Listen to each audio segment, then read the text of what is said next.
February is the investor call season, where the big game companies reveal how they did during the holiday quarter and the rest of the previous year. And Ubisoft had the strongest quarter in company history after the launch of Watch Dogs Legion, Immortals, A New Just Dance, but mostly because of Valhalla. Still, the stock dropped big time following their financial meeting, while Activision's stock, for example, is rising to new levels, just like EA stock that is taking on new forms after their call. And I think it's pretty obvious why. These two companies have proven that they can be successful with the new gaming industry tactic, while Ubisoft has a long way to go. I will explain what this means in the new Sunday Jorgameshow episode 39, plus we of course look at what Ubisoft has planned for this coming year and what their strategy kinda is beyond that. It's pretty risky. A like on the video would really help me out, and let's go. Every Sunday I remind you of my upcoming game giveaway on any platform, so if you want to participate, you can do so via the link in the pinned comment, and these giveaways are for subscribers of the channel only. I will announce the winner in a future Sunday Jorgameshow and reach out via the email. One big thing we learned during the Ubisoft financial call is that they will have 3 AAA games before April 2022, so in their upcoming financial year, which starts in April 2021 and ends in March 2022. Far Cry 6 is obviously one of them and likely the game that will be released first. It was actually supposed to come out in a few days from now, but then of course got delayed. And I still think the leaked May 25th release date makes the most sense. Although I wish it was either April or June, because May is already getting pretty crazy with a ton of games coming out. I don't think Far Cry has to worry though, it will likely be the best selling game of one of these months, but just for us gamers, we will have to choose where to spend our time. After Far Cry 6, we will get Rainbow Six Quarantine, that co-op zombie shooter based on the Outbreak mode. It was supposed to launch in early 2020, but is now planned for between April and September 2021. So expect to hear from it very soon. Maybe a Ubisoft Forward with Far Cry 6 and Rainbow Six Quarantine makes a ton of sense. Although Quarantine, it will likely be a new name.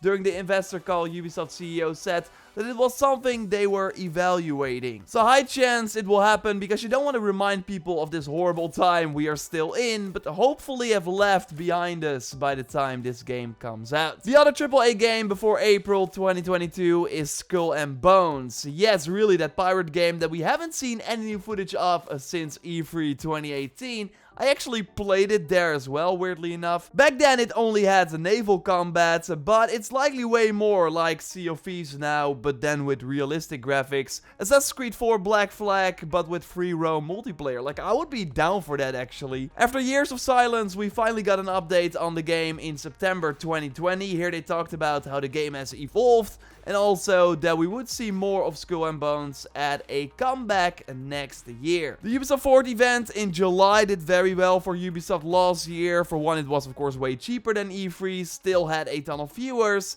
and they didn't have to share the spotlight with other companies. So I think they will return this summer, and then totally expect the comeback of Skull and Bones to be there. And a lot of other titles, and I will touch on those in a moment. But yeah, no other AAA game before April 2022. Very likely meaning that that rumored Assassin's Creed game from Ubisoft Sofia has been delayed out of the potential early 2022 window. French YouTuber Jonathan, who has been right many times before, hinted at this, but really with almost everything being delayed, especially from Ubisoft, I would not be surprised if this game got pushed too, unless it's free to play. I agree, that would be wild, but also not completely out of the realm of possibilities. Ubisoft is namely moving away from a reliance on AAA games, and this is IGN's article based on the investor call. The quote goes like this: "We are progressively, continuously moving from a model that used to be only focused on AAA releases to a model where we have a combination of strong releases from AAA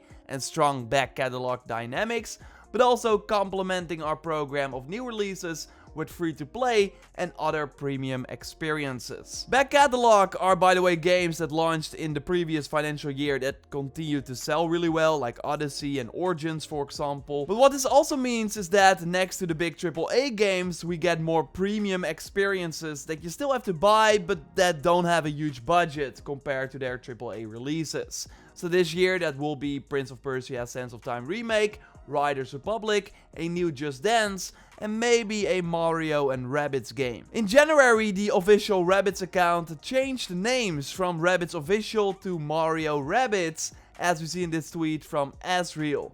They did change it back though, weirdly enough, but why toy with a name for a Twitter account when you have nothing new to announce? The same actually happened for Prince of Persia before the remake was revealed, and that remake could, by the way, also be coming to Switch, a listing suggested. And Ubisoft is, by the way, the biggest third-party publisher on Switch thanks to Just Dance and Immortals most recently, so totally expect more of their games there. But overall, the broader focus on premium games means that we get stuff like Scott Pilgrim, for example, so a more diverse lineup from Ubisoft, which is nice. But the key is, of course, that their strategy is changing, where first we could expect 4 major $60 or maybe $70 games per year. Ubisoft, by the way, said that they were looking at pricing, so maybe increasing it, because other next-gen games have done that too, but there was nothing to announce yet. Either way, they want free-to-play to be another pillar of their business, either through big AAA mobile games, like that Assassin's Creed China game in collaboration with Tencent that should enter soft launch in early 2022. I talked about this already in my previous video, I will link to that at the end of this one, by the way, and I can totally see like a Far Cry free-to-play mobile game or Rainbow Six Siege make its way to the mobile phone too. And another big focus is on console and PC free-to-play titles, and this is really the golden goose that every gaming company is chasing right now.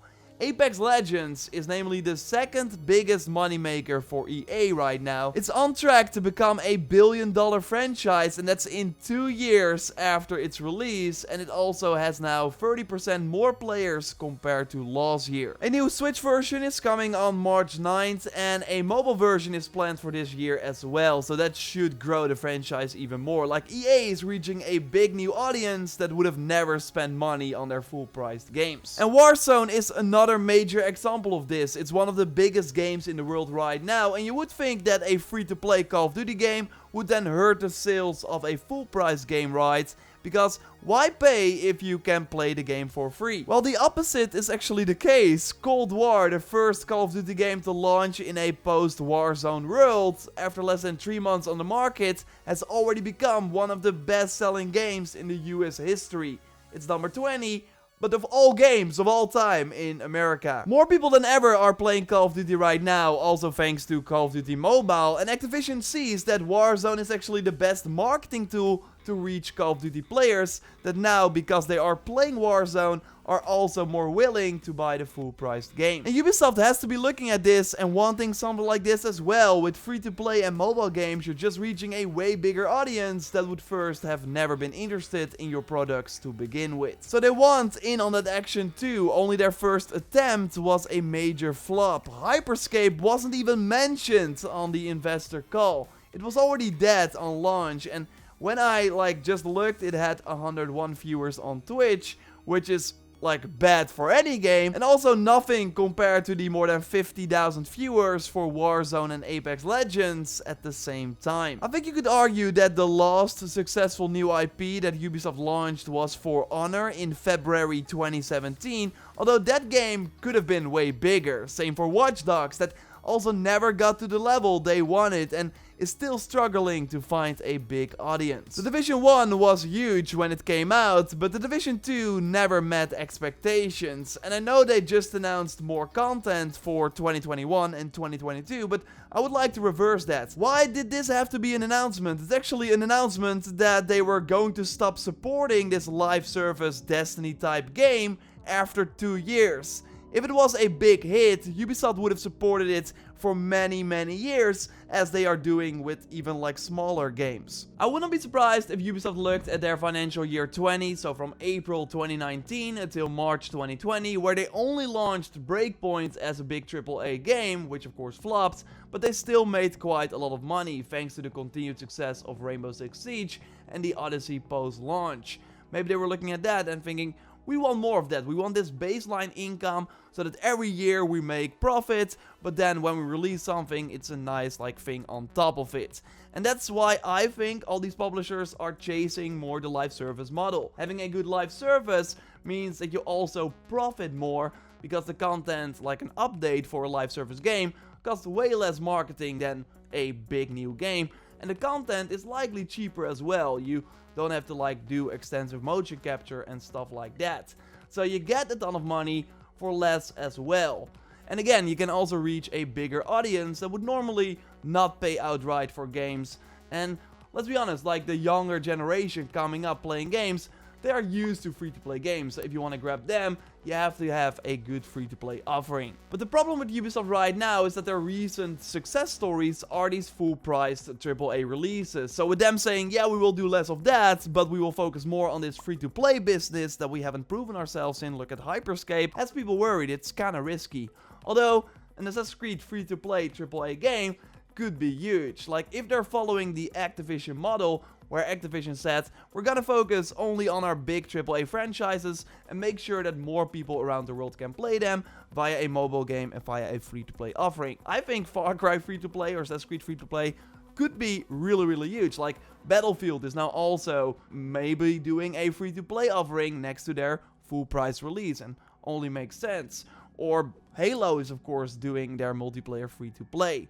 So, what will we see from Ubisoft? Will we see the new IP tactic in the free-to-play space, as we've now been seeing with Hyperscape and their upcoming Roller Champions title? Or will they bring their existing franchises to the free-to-play model? I think that would actually be smarter, but we will have to wait and see. It will be very fascinating. It is also kind of weird.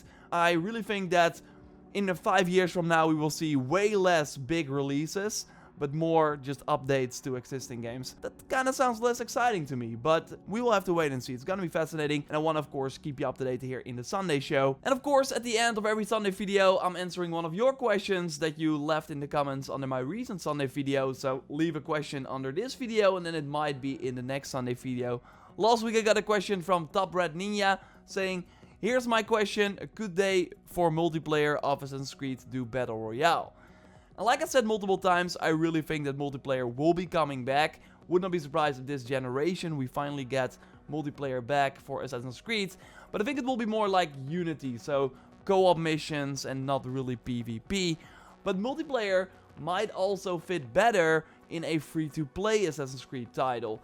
Because I really think that the mainline games like Valhalla, Odyssey, Origins, they have to stay single player. I think doing co-op in that open world will kind of hurt the narrative they're going for. And with a free-to-play offering, yeah, it doesn't really matter. I think co-op would work way better there, and then you would still like maintain the single-player games that are doing so well. And by the way, we are going way more in depth into this future of Assassin's Creed topic on the weekly Assassin's Creed Valhalla podcast, the Assassin's Cast. It's up right now.